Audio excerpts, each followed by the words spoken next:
Hello and welcome back to the channel, The PROWIRC Method, where we discuss concepts from the book, Happiness and Well-Being Through Balance and Progress, the PROWIRC Method. Today's topic is inspiration. Can you use some? I know I can use some a lot of the times. When can we use some? Well, sometimes you're in the middle of a long project. It's been kind of, or a long goal. And, right at the beginning, you're all excited, and so you're just rolling on it.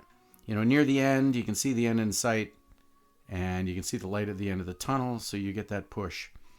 But there's always that place in the middle, where you're in the very middle of the thing. It's probably like rowing in the middle of the ocean, and you can't really tell from there if you're making any headway or progress. I mean, that can be a lot of projects in life, or that can be in any goals of life. It can just be in the living of life. Anyway, that's one of the times you could certainly use some inspiration. Another time, sometimes you finish a goal, you complete it, you achieve it. Then you realize, wow, the results from that goal actually don't mean to me what I thought they were going to mean. Maybe they don't mean anything to me. I finish and complete a goal and realize, wow, this is off track from my plans of what I really want to do in my life. And so you just realized, wow, I wasted quite a bit of time on that project. I don't know if it's ever happened to anyone else, but I know I've definitely got sidetracked on a few projects over the years, things that I became interested in. There was a bit of a whirlwind, got involved, put in a lot of effort, completed them. Thought, okay, great, that's interesting. And you think, okay, maybe I put some time into something there that didn't really need to be done. You could use some inspiration. Sometimes maybe content creators here on YouTube, you're making videos, and you're making your videos for the information you want to do and the style you want to make them in, and then from those videos, to get the advertisement of the videos, you do the remixes and you do the shorts. You make the short videos. I don't know if everyone knows this or not who watches YouTube videos, but we make the short videos a lot of times from remixing from the long videos. And so you come up with a method for that, and you put them out as shorts anywhere from 15 seconds to a minute. And, they can draw in a lot of new people to the channel. And so new people to the channel means more subscribers. So you like that. So you work away at that, and you make a lot of videos and you make a lot of shorts, and you go, wow, I think I got the recipe for this, because I had a video that got 2,000 views or 4,000 or 1,400 or any of those numbers that you're going, hey, that's pretty good, for a channel that's 7 months old. And then you go, now I know exactly what I'm doing. I'm going to do that. I'm going to use that format to present my information. People are going to really enjoy it. You do the next one, gets like 17 views. Could you use some inspiration? Yeah, you could use some inspiration. Anyway, these are those time periods in life, and I feel that you can relate to that. Obviously, you clicked on a video about inspiration, so you can relate to that. Isn't it great when sometimes we're just inspired out of the blue by something? You ever, sometimes, you will come across a book that maybe you'll read, or a story. Sometimes it can be entertainment products. Sometimes you'll watch a movie. You just, watching a movie, you're not in particularly a mood to watch any one thing, and you just watch a movie, and there's something about the main character that inspires you, something about the topic of the movie that inspires you. I mean, I remember the first time, when the movie Rocky first came out, and everybody watched that, and I can't imagine how many new gym memberships were sold because people were inspired. They saw Rocky getting in shape and, making his goals happen, and they were like, oh, maybe I should get in better shape, So it's great when inspiration comes along and just sort of lands on you, and use that little bit of extra energy. But I think what we need to consider here today, and something that I use a lot, and what this video is really going to be about, is how to call up some inspiration at will. Inspiration is like a high-test fuel that you can put in your, in your banks of willpower, and in your gusto of all the things you're going to do and all the things you do and how you go about it in your life. And interestingly, when you have a little bit of inspiration, you can take the tough job and it becomes easier. You can, in some cases, take the impossible job becomes possible. Inspiration is a nice thing to be able to call up at will. Now, I've spent quite a bit of time in my life with inspirational products and finding sources of information, of inspiring information and inspiring topics, and sources just of inspiration, because I know the difference in that feeling.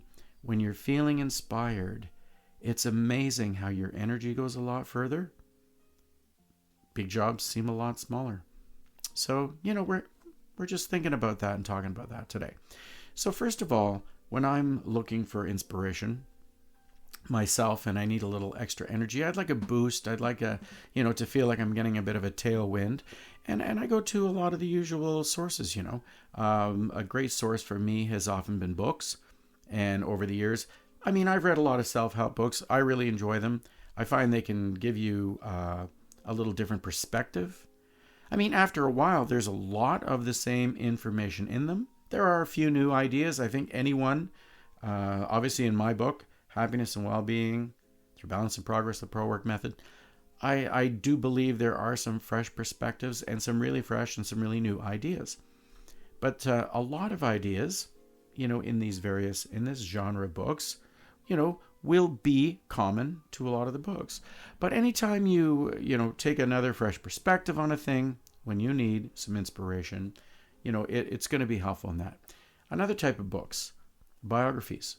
I've listened to and read in my lifetime many biographies. I say listen to now because, these days I spend a lot of time, on the road, either commuting or going here and there, in your daily, whatever. You spend a lot of time in your car just getting from here to there. And it's really nice these days that, there's Audible books. And so you can download the books onto your phone, or even books that are not Audible books, you can actually download the digital copy onto your phone and download an app that'll read it to you. So you could do that with this book. And it suddenly becomes, like an Audible book. But even the years before we had any of that, I read a lot of books and I read a lot of biographies. And biographies, can be very inspiring because you can see no matter what your topic of interest is, or where you are in your life, or what your challenge is, or why you would like to have the inspiration, you can find someone who has been through that type of experience and shot for those kind of goals, or worked in that type of area, be it business or arts or wherever, that you're interested in, and someone had a unique story and they came up against the odds, and they, which you're always trying to do, and they got their thing done. It can be inspiring and you can learn a lot along the way. Sometimes also in fiction books, just like when I mentioned the movie Rocky, for people with their working out, there's a lot of books on different stories and fiction stories where people have actually just created a scenario, and some of these scenarios are very inspiring for one reason or another. Sometimes it could be you could watch sporting events. You see some of your favorite athletes, you see some of your favorite sports teams, and one day they just reach down a little deeper and they pull out a little more and they deliver you what you think to be, wow, those are the best results I've ever seen this team deliver. Now, it's great, it's very entertaining, and you'll have to watch that. But sometimes you think, wow, maybe I could pull down a little deeper. Maybe I could reach down a little deeper in myself. And, maybe I could pull out a little more, and, maybe I could bring a little more. Even if I'm doing sports, or if I'm doing arts, or if I'm doing business. Inspiration is, just something that it's great to be able to call that up and pull it in at times when you need to, and just do it on demand. So getting back to the idea of the books, when you're let's say you're reading, and you're reading for inspiration, and you could again read a self-help book, or you could be reading a biography. I find this particularly in the self-help books that sometimes while I'm reading them, I will literally get a stroke of inspiration or an idea completely unrelated to the topic I'm reading. Now, I find that doesn't happen so much when I'm reading biographies, and it doesn't really happen when I'm reading fiction. But when I'm reading self-help books and someone's presenting here's an idea, here's a new, fresh perspective on a thing you're trying to do, problem you're trying to solve, some way that you're, trying to move forward on something. And while you're reading their idea, you actually get an unrelated idea. I find in reading that genre, that's happened to me quite a bit. So a couple things that I would say if you're going to read books in the self-help sort of genre, I would say always keep a pen at the side for a couple of things. One, you might, obviously you're going to have some ideas there that, this is such a great idea I'm reading. I should pull it into my life and start using it right now. Write that down. But also for those times that you have that lightning bolt idea that comes to you on the side. You're reading their ideas here. I don't know where it comes from, but suddenly your idea is there and you go, oh, well, that's a great idea. Now, you'll think, I'm going to remember that. But if you don't write it down, you're never going to remember that. Write it down. And the best idea you might have gotten from someone's book is actually the idea you came up with while you're reading it. It's another type of inspiration. The concept of reading biographies, I really have found those inspiring over the years. And no matter what topic you are, interested in personally in your life, there's somebody who is engaged with that topic or worked hard in it or overcame in it or gotten to the top of it. Again, it doesn't matter whether it's business. It doesn't matter whether it's the arts. It doesn't matter whether it's, you can go down a list. It could be sports. It could be a lot of things, but if you're reading biographies about topics directly related to you and your interests, you're getting an extra boost out of that. When I was younger and I first, got into business for myself, I thought, I didn't really even know the concept of, I understood that, well, it's great when people do business. What is doing business? At what point am I doing business? I mean, literally, that's where I started, when I was like 20 years old. So I read books on Howard Hughes and, found out a lot of things about, a guy who was able to, accelerate in a lot of different areas of business at one time. One of the most interesting things I found about when I read one of the books about Howard Hughes and went back to his father, I found his father to be an even interesting and very inspiring story before the Howard Hughes story even starts. It's Big Howard. And when you read about that, Big Howard was his father. Yeah, it seems a lot of fathers. You've got that the father of the person with the same name always gets called, Big Howard. Same thing with Burt Reynolds. He talks about his father as Big Burt. But anyway, the interesting thing about Big Howard, he had always been in and around the oil business down in Texas and these areas. And, he'd always made a good living and made some money along the way and had a lot of contacts and whatever. But he got to the point where the people around him had created big oil companies. They'd had big oil strikes. They had done big oil business. And when he was getting around to his 40s, he was just a guy who was kind of successful in the thing, but he was not a made, he hadn't had it made. He never made his fortune. And it was getting harder and harder to be that guy with the energy to show up. And he knew at some point here, the things I'm working on, I've got to pull one of these things together to be my thing, because I see where it goes. I see when people get the thing and it's made, and they, they're in the oil business, but they found an oil company, they get big oil wells and whatever. And, he was able to keep that tenaciousness to where he found he met a guy one day in a bar who had a little model of some drill bits that all worked together, which was essentially a couple of cones that worked together as a drill bit. And he went and put some money together and he bought the model off the guy, and for a few $100. And then he took that and developed it into the Howard Hughes drill bit. And, that is the thing that went on to be Hughes tool. And the fortunate was sort of Howard Hughes that we think of as the aviator and all of those. That was his son. So he's the second generation there. And he went on to do, many other things. So you get back to the father origin story. That's, if you're thinking about business, that's a very interesting thing to listen to. Also, let's say for business, I'm going to do a couple more.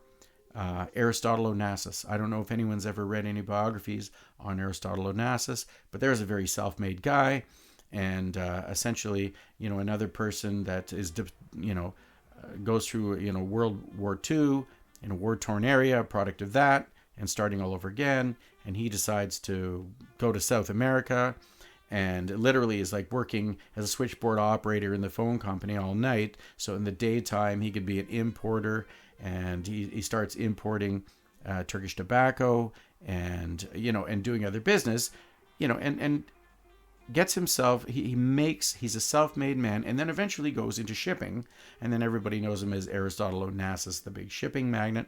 Now, these people are far back in history, a ways back in history for us. So there might be a lot of people watch this video go, I don't know those people. Well, if you don't know those people and you're interested in business, look them up.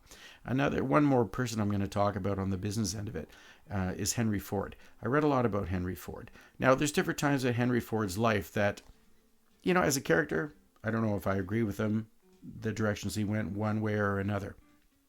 But I will tell you this, he created the Ford Motor Company, which is an amazing, business and a powerhouse and a cornerstone in America.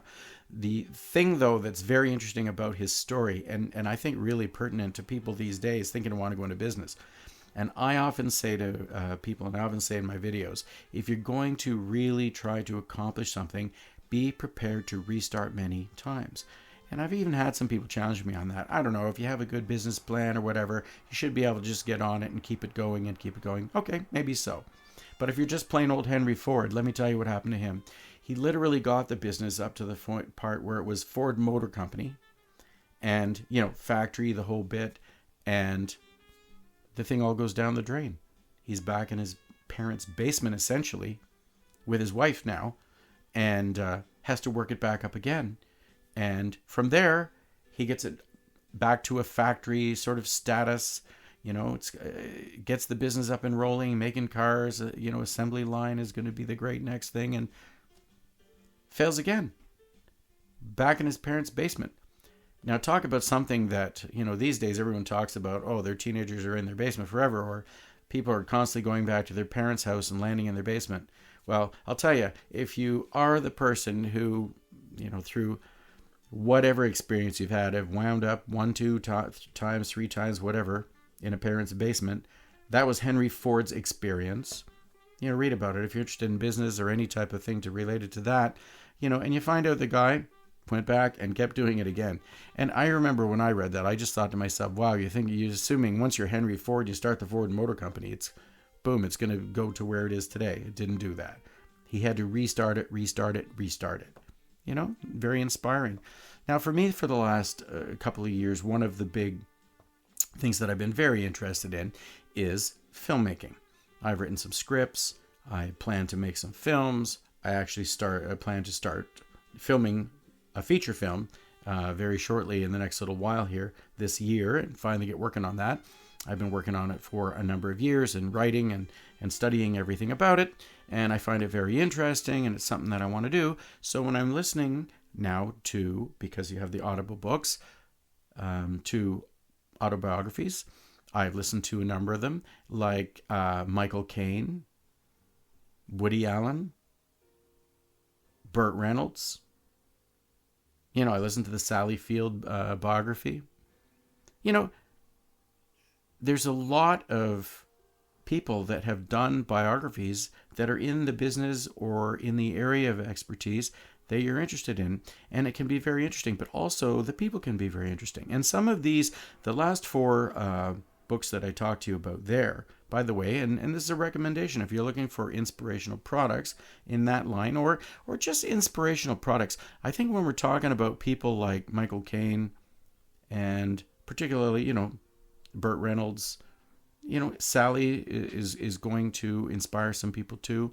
All of these people, whether you were looking at the film industry or not, these are people that,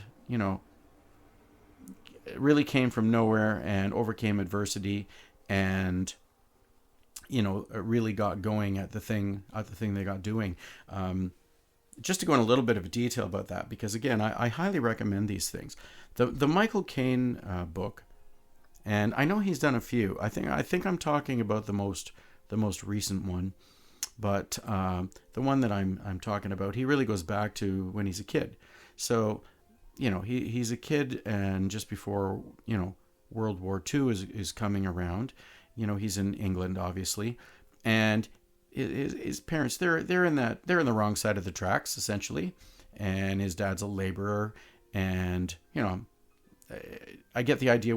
For whatever reason, financially, they're at the very entry level of all of that, and it goes pretty in some difficult directions there, and there's a point at which I think he's just with his mom, him and his brother, and the mom cannot afford to keep them, feed them, whatever. They have to go and stay in foster care for a while. Him and his brother, they get separated, and he is in a situation where he's with people that literally feed him one meal a day, toast and soup, and then when they go away on the weekends, they put him in a little closet under the stairs. I mean, so this is some pretty horrendous stuff. And then obviously, as he grows up and he gets to be an adult, and he has to go and do his time, goes and does his time with the military, fighting in Korea. And the thing about the Michael Caine story, which I find really interesting and inspiring, he's such a cup half full guy that even when he is talking about the toughest times in his life, he thinks, what can I gained something from that. And when he talks about even World War II starts, and in England there was all the bombings of the cities, so they had to move people, out to the countryside and displace them. And a lot of people, obviously were really put out by that. I mean, you got to be away from your town, your city, your job, your family, and you're living in the country. But literally, his situation had been so sort of tough and egregious that when they moved him out to the country, it was like an upgrade. He had rickets, and he got rid of that because he was now able to eat some decent food and get some sunshine and fresh air. And he was, able to do a little bit of horseback riding. And I mean, so what was one of the worst things that ever happened to everyone in the world, World War II, but for this poor little kid, it was like an upgrade, if you can imagine that. The thing about it is not just to say, how bad that it was, but I think that the inspiring thing about Michael Caine's story is how, as he looks back on it, he always looks for the things that he learned. He looks for the things where he had some good luck. He looks for the things where he was inspired by certain people in certain situations, and where good things rolled his way. Like I said, he's such a cup half full kind of guy and not half empty, that when I listened to his biography, I literally listened to it twice back to back because I enjoyed it that much. And not only that, but because I'm interested in film and making, the guy tells you tips about acting you're never going to get anywhere else. He gives you tips about, making movies, being on set, all the experiences he's had. Incredible. Like a biography. It's entertaining, it's inspiring, it's all these things. Again, today's topic is inspiration. But why not be inspired and be entertained and have all these things happen at once, but also do it regularly enough so anytime you need that fill up in the tank, you can just go and say, you know what? I think I'm in one of those time periods where when I'm driving from here to there, instead of just thinking of my goals or thinking of my problems or thinking of the solutions, and maybe I just put on one of these great autobiographies. The autobiography of Woody Allen, really enjoyed it. Recently had to drive up to see my daughter in a place where it's going to be like 5 or 6 hours each way. The book literally lasts both ways. It's a long book.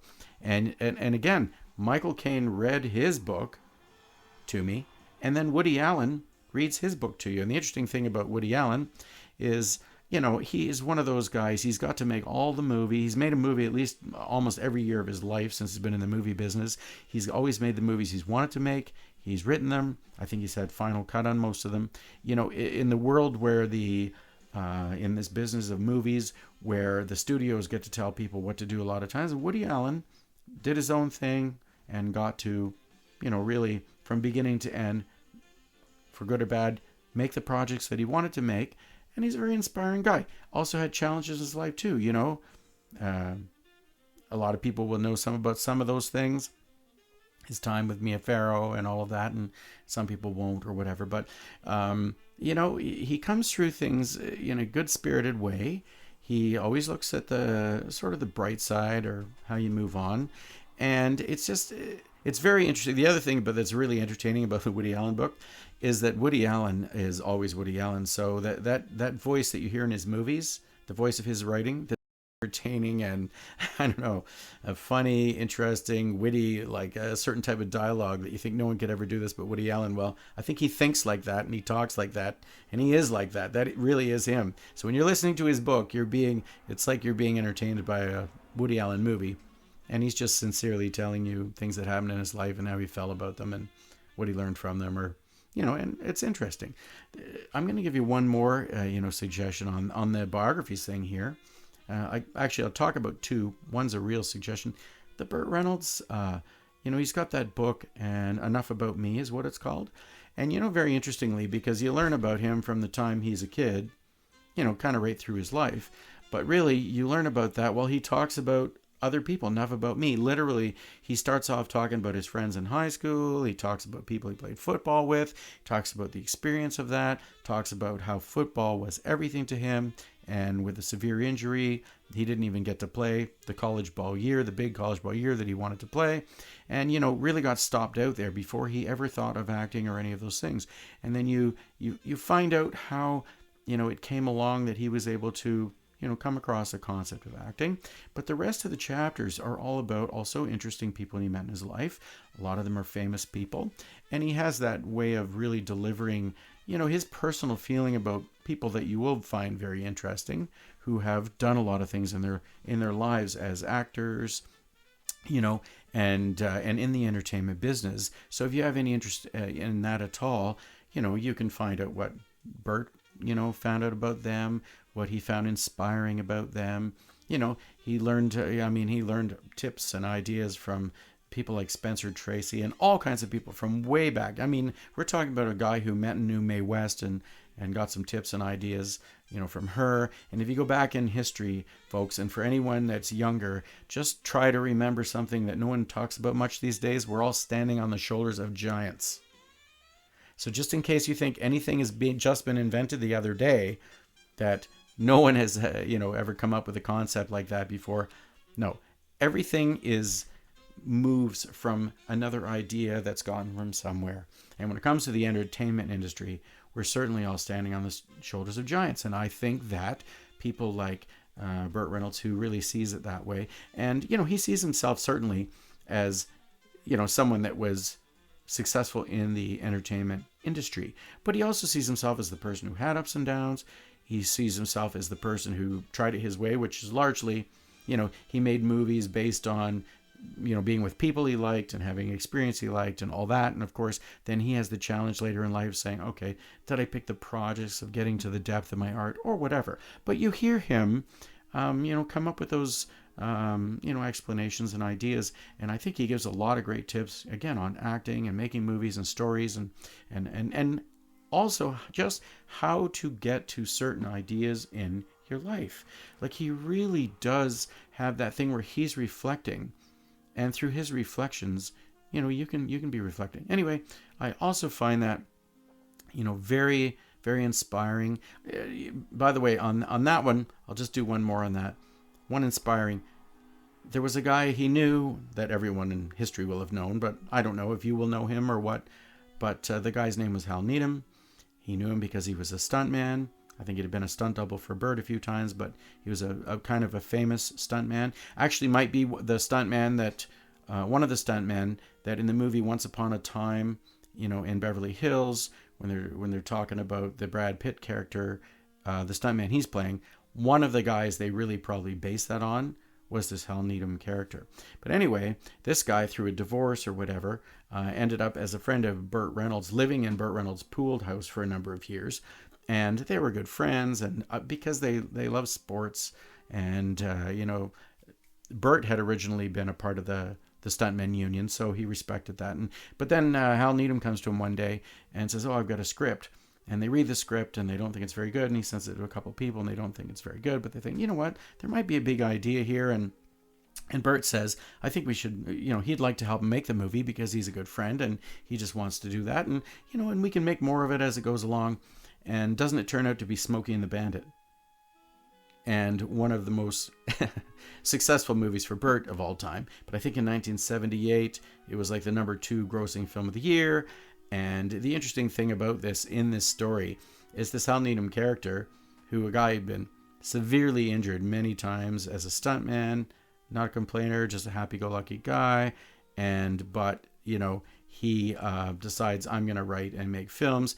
And so, Smokey and the Bandit, great first effort. The interesting thing about that guy, goes on to make, the films aren't necessarily, he wasn't making Casablanca or things like that, but the movies that he made, apparently he made around 10 movies and made about 10 commercial successes, which is very odd in that business to be able to just keep doing that. Burt made a number of those movies with him as well. And, so a very interesting person. The idea being that these stories are all interesting. And no matter what it is you're trying to do or what you're in the middle of doing, taking time to refuel your tank with inspiration. And again, whether it be picking up books like this that give you some ideas, my book, Happiness and Well-Being Through Balance of Progress, the PROWIRC Method. What I think the inspiration you're going to get here is you're going to go through and look at these 7 areas of your life, and you're simply going to say, have I been considering those areas? Can I do something to keep them in balance? And you may find inspiring the very fact that you can change things a lot for the better, and you really push your well-being ahead by simply making sure that there's balance in your life by moving these 7 areas forward. And you could be inspired by that. You might be inspired by something that's written in the book. But as you're going along with any of the exercises, projects, things that you're going to do in your life, no matter, even if you have a great methodology and this is what I'm doing, there's going to be times when you feel a little flat and you need to come up with some sources of inspiration. And I do believe that you should give yourself that time and feed yourself, with that inspiration. And it makes life also, the challenge of it and the quest of it and everything you're doing, a heck of a lot more enjoyable. Now, in the chapter on power in my book, I go through, I list a whole bunch of sources that I use to pick up things for inspiration. I've gone through a few of them here today, and I hope you look up some of those biographies. I really had such a wonderful time listening to them, and I think anybody could be inspired by any of those. And so make a big job smaller, make an impossible job possible by putting a little more inspiration in your tank and giving you some tailwind. Thanks for tuning in today. Please like and subscribe, here on the PROWIRC Method channel. It helps the channel, as everyone says. It's been my pleasure today. I hope you got something out of this. And again, thank you so much for giving me a little bit of your value time. I hope I gave you something in return and value in return that you can use in your life. That's what I'm trying to do here on the PROWIRC Method channel. Have a great day.